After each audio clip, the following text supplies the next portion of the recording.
अनुराग जी, आप हमारे साथ जुड़े, एक बार फिर आपका स्वागत है हमारे चैनल में। बहुत बहुत धन्यवाद सुरेंद्र जी।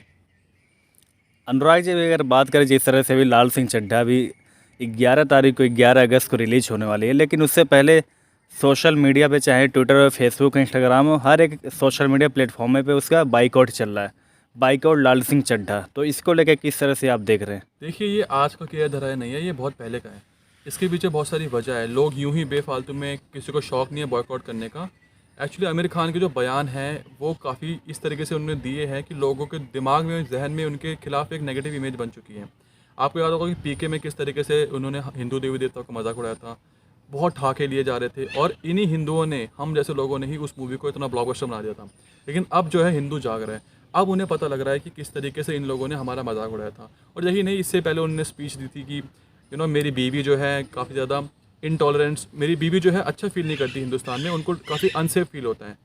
अब देखिए, जिस शख्स को हिंदुस्तान में रहकर ही अनसेफ फील हो रहा है, उसके बारे में आप क्या ही कह सकते हो। इसी वजह से जो है बॉयकॉट लाल सिंह चड्ढा ट्रेंड हो रहा है। ऊपर से जो कहानी है, ये जो कहानी है लाल सिंह चड्ढा की, ये ऑलरेडी कॉपी पेस्ट कर रखी है फॉरेस्ट गंप मूवी से, जो कि 1994 में आई थी। अब वो इतनी मास्टरपीस मूवी जो 1994 में आई थी, उसका आप रीमेक कर रहे हो। सब कुछ सेम है, फ्रेम बाय फ्रेम कॉपी है। एक होता है कि मूवी को आपने अडेप्ट कर रखा, कि आपने उसमें कुछ प्रेरणा ली है और आपने नई मूवी बनाई है, लेकिन इस केस में ऐसा नहीं है। ये पूरी पूरी फ्रेम टू फ्रेम कॉपी है।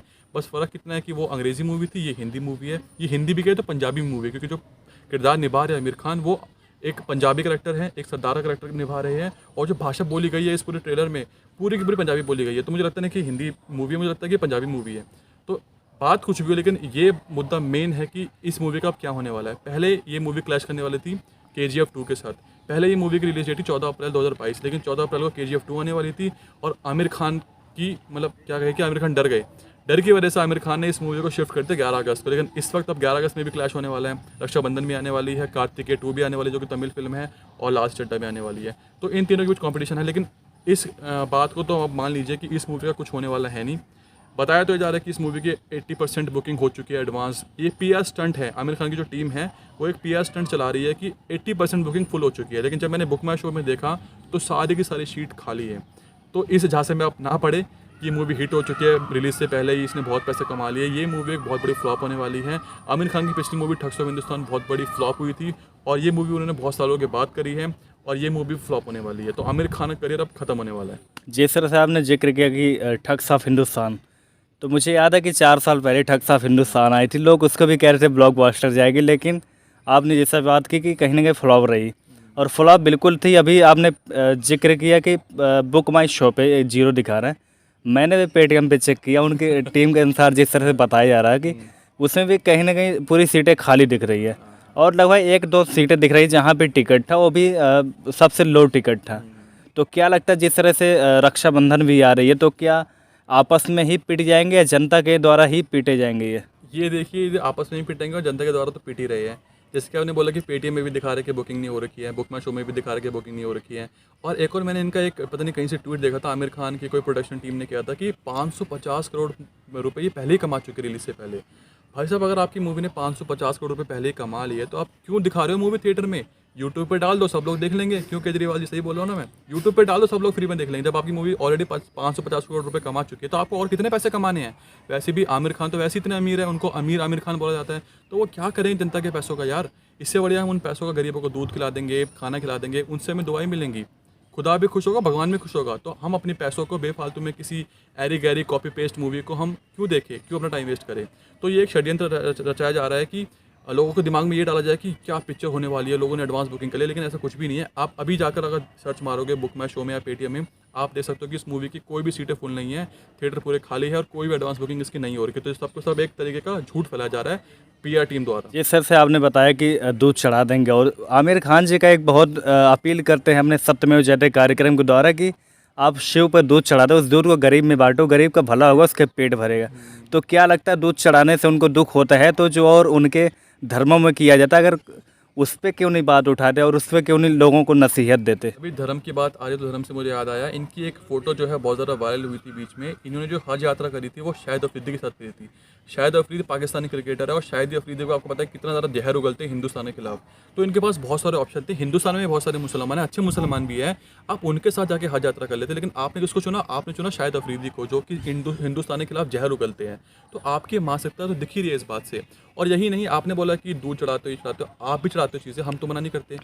और आपने बात करी कि एक जितना आप शिवलिंग पे दूध चढ़ाते हो, उस 20 रुपये से आप 1 गिलास दूध किसी गरीब को दे सकते हो। तो आपकी मूवी की टिकट करीब 200 रुपये की आती है और 200 रुपये से करीब 10 गिलास दूध आएगा। तो उस 10 गिलास दूध में से मैं 9 गिलास दूंगा गरीबों को और 1 गिलास चढ़ाऊंगा शिवलिंग के ऊपर। ये मेरी आस्था है। मेरी आस्था मैं शिवलिंग के ऊपर दूध चढ़ाऊँ, घी चढ़ाऊँ, पनीर चढ़ाऊँ, लस्सी चढ़ाऊँ, ये मेरी आस्था है। मैं अपने पैसों को कहाँ उपयोग करना चाहता हूँ, ये मेरे ऊपर होना चाहिए ना कि आप मुझे ज्ञान दोगे।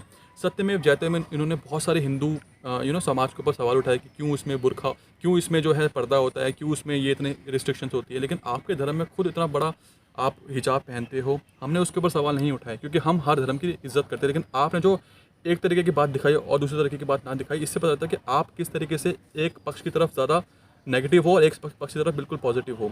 तो ये आपकी मानसिकता दिखाता है। और आपने बात करी कि ये कैरेक्टर जो है सरदारों का है, जी हाँ, ये कैरेक्टर इन्होंने सिख कैरेक्टर निभाया। लेकिन जो सिख समाज है वो भी इनसे खुश नहीं है।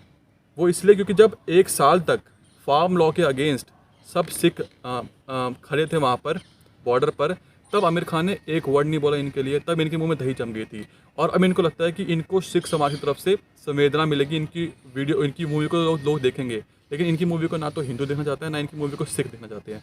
अब जो कुछ गिने चुने इनके फैंस हैं वही इनकी मूवी को देखेंगे और वो भी गिने चुने ही फैंस है। तो मुझे लगता नहीं कि ये बेचारा कुछ होने वाला है। इस मूवी का बंटाधार तो तय है। जिस तरह से इतना विरोध हो रहा सोशल मीडिया से लेके तमाम जगहों पे लोग बाइकआउट कर रहे हैं, उसको देखते हुए आमिर खान जी ने माफ़ी मांगा है। उनका ये कहना है कि लोग हमें विलेन बना रहे हैं और मैं भी भारत माता से प्यार करता हूँ, भारत हमारी भी देश है, हम भी भारत से प्यार करते हैं। तो क्या इससे जो अपील कर रहे हैं कि प्लीज़ हमारी मूवी देखिए, तो क्या जनता इन्हें माफ़ करके मूवी देखेगी? कि ये डर है और ये डर तो होना चाहिए। अब आपको भारत याद आ रहा है, उस वक्त आप कहाँ थे जब इजराइल के पीएम बेंजामिन नेतन्याहू मुंबई आए थे?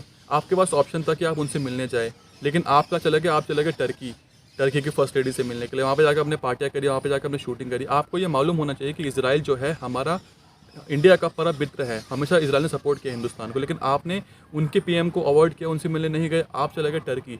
और आपको पता है कि टर्की हमेशा से हिंदुस्तान के खिलाफ जहर उगलता आया है। कभी भी टर्की जो है हिंदुस्तान के लिए कुछ नहीं करा। कश्मीर के मुद्दे में भी टर्की ने पाकिस्तान का साथ दिया था, हिंदुस्तान के खिलाफ हमेशा टर्की रहा है। तो आप जानबूझ के टर्की गए, वहाँ पे जाकर अपने फ़ोटो खिंचवाई, उनके पीएम से मिले।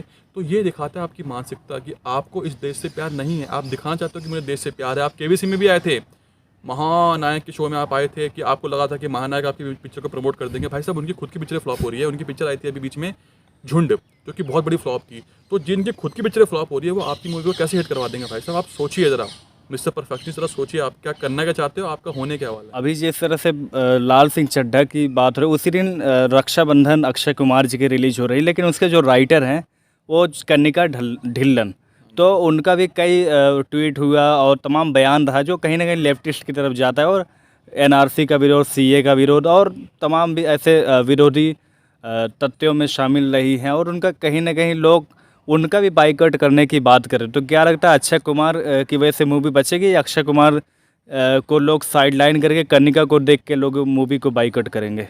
देखिए, अक्षय कुमार की पिछली 2 पिक्चरें बहुत बड़ी फ्लॉप रही है। उनकी 2 पिक्चरें पिछली बार बच्चन पांडे आई थी, जो कि कश्मीर फाइल्स से क्लैश हुई थी, बहुत बुरी तरह फ्लॉप हो गई थी। बहुत महंगी पिक्चर थी, 150 करोड़ रुपये में बनी थी और अक्षय कुमार ने उसके लिए 100 करोड़ रुपये लिए थे। और दूसरी पिक्चर आई थी उनकी सम्राट पृथ्वीराज, जो कि वो भी फ्लॉप हो गई थी क्योंकि उनका जो करेक्टर था, अक्षय कुमार ने जो एक्टिंग करी है वो लोगों को पसंद नहीं आई थी। तो पिछली 2 पिक्चरें फ्लॉप करने के बाद अब अक्षय कुमार को भी डर लग रहा है कि कहीं मेरी पिक्चर ये फ्लॉप ना हो जाए, क्योंकि बैक टू बैक 3 फ्लॉप दे रहे हैं, यानी कि आपका स्टारडम खत्म हो चुका है। दूसरी बात आपने कही कनिका ढिल्लन के बारे में। कनिका ढिल्लन इस जो मूवी है रक्षाबंधन, इसकी राइटर है। तो कनिका ढिल्लन के कुछ ट्वीट्स हैं जो कि बहुत ही ज़्यादा भद्दे ट्वीट्स हैं। उन्होंने गौ माता को सीधा बोला है कि गौ माता का पेशाब पीने से क्या कोविड चला जाएगा, गौ माता ये है, गौ माता वो है। इनको क्या दिक्कत है गौ माता से यार? क्या आपने कभी गाय का दूध नहीं पिया क्या? आपके परिवार में किसी ने गाय का दूध नहीं पिया क्या? हम भी पीते हैं, आप भी पीते हो, लेकिन आप उस गौ माता को गाली दे रहे हो। आपको ये पता होना चाहिए कि हिंदू समाज में गौ माता को देवी माना जाता है, माता का दर्जा दिया गया। आप उसी गौ माता का मजाक उड़ा रहे ट्वीट्स में। और तो और आपने सीए के खिलाफ बोला कि हम कागज़ नहीं दिखाएंगे। बहन जी, अगर आप कागज़ नहीं दिखाएंगे तो हम लोग आपकी टिकट नहीं खरीदेंगे, और जब हम आम जनता आपकी टिकट नहीं खरीदेंगे तो आपका दिवाला निकल जाएगा।